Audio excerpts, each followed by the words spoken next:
The wars of the future are fought with code, not just guns and bombs. Cyber warfare is now a reality, waged in the invisible spaces between our devices. A single piece of malware can cripple a power grid or steal secrets. No explosions, just silence. Attackers can be anywhere, state, hackers, or lone actors hidden behind screens. The front lines and home front have merged. Hospitals, power plants, and water systems are now targets. Critical infrastructure is the new soft underbelly of nations. These attacks threaten public safety and national stability, sowing chaos and fear.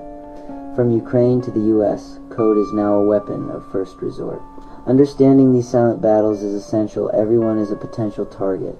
The war is already here, woven into our daily lives. The rules are still being written, but the threat is clear. In this new era, every connection is a vulnerability. The world's conflicts are now fought with keystrokes. Before tanks crossed into Ukraine in 2022, the war had already begun online.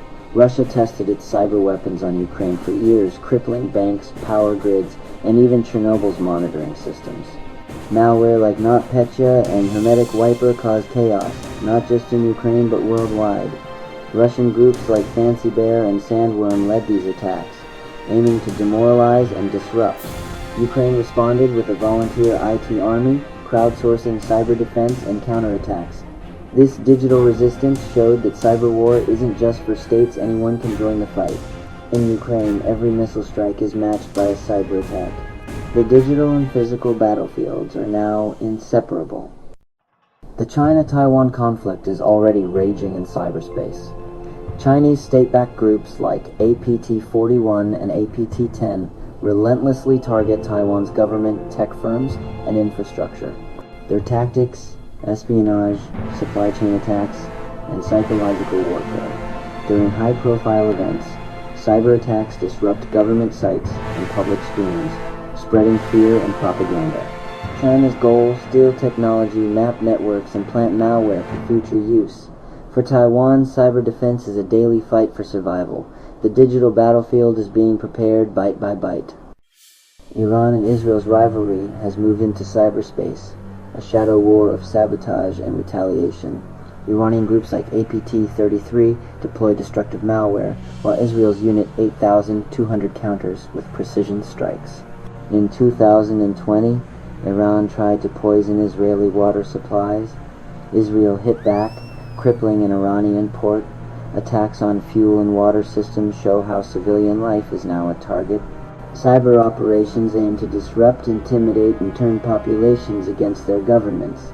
There are no official battles, but the consequences are real and escalating.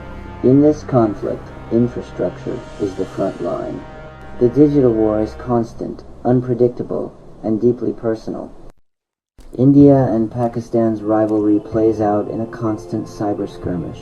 State-backed hackers and patriotic groups on both sides steal data, deface websites, and spread propaganda.